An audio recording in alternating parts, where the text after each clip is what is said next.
Finally ഞങ്ങളും പോയിട്ടോ കുംഭമേള കാണാൻ. നമുക്ക് വീട്ടിൽ നിന്ന് അധികം ദൂരമൊന്നുമില്ല, അതുകൊണ്ടാണ് നമുക്ക് പോകാൻ പറ്റിയത്. നമ്മൾ എത്തുമ്പം ഒരു 6 മണി കഴിഞ്ഞിട്ടുണ്ടായിരുന്നു. അതുകൊണ്ട് തന്നെ അത്യാവശ്യം നല്ല തിരക്കുണ്ട്.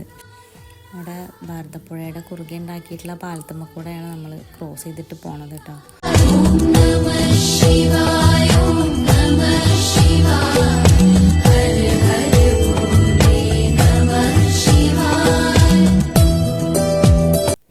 അങ്ങനെ പൂജയൊക്കെ തുടങ്ങിയിട്ടുണ്ട്.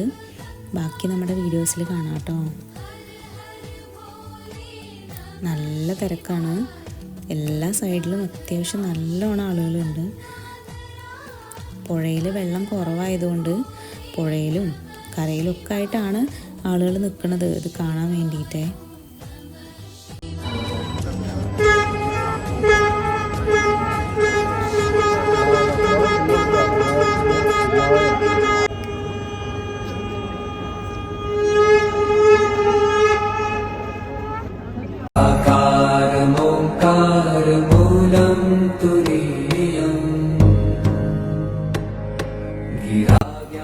ആരതി തുടങ്ങി കുറച്ച് കഴിയുമ്പോൾ തന്നെ കുറേ പേരൊക്കെ അവിടുന്ന് പോയിട്ടോ, കാണൽ നിർത്തിയിട്ടൊക്കെ പോയി. അതുകൊണ്ട് നമ്മൾ കുറച്ചുകൂടി മുന്നോട്ടൊക്കെ കയറി നിന്ന് കണ്ടു.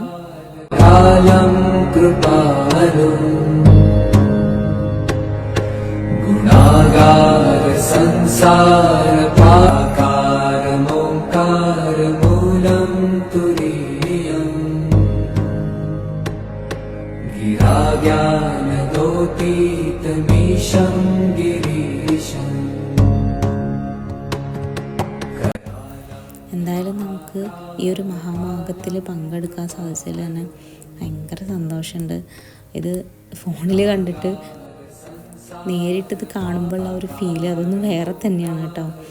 പറ്റുന്നവരൊക്കെ പോയി കാണുക, അതിൽ പങ്കെടുക്കുക. കാരണം ഇനി ഇത് എത്ര വർഷം കഴിഞ്ഞിട്ടാണ് ഉണ്ടാവുക എന്നൊന്നും നമുക്കറിയില്ല. ഇനി വരും വർഷങ്ങളിൽ ഉണ്ടാവുമോ അതോ ഒരുപാട് വർഷങ്ങൾ കഴിഞ്ഞിട്ടാണോ ഉണ്ടാവുക നമുക്കറിയില്ല. അപ്പോൾ അതുകൊണ്ട് പറ്റുന്നവരൊക്കെ പോയി കാണുക, അതിൽ പങ്കെടുക്കുക, സ്നാനം ചെയ്യുക.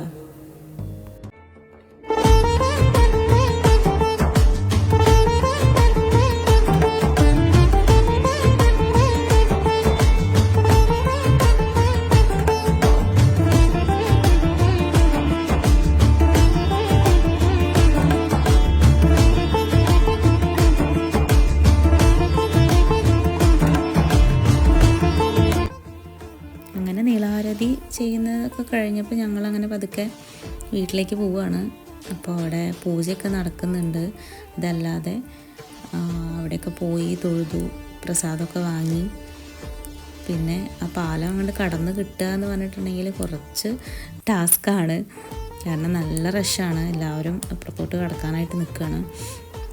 അതുകൊണ്ട് തന്നെ പോലീസുകാരും വോളണ്ടിയേഴ്സൊക്കെ വളരെ ശ്രദ്ധയോടെയാണ് കേട്ടോ അത് ഹാൻഡിൽ ചെയ്യുന്നത്.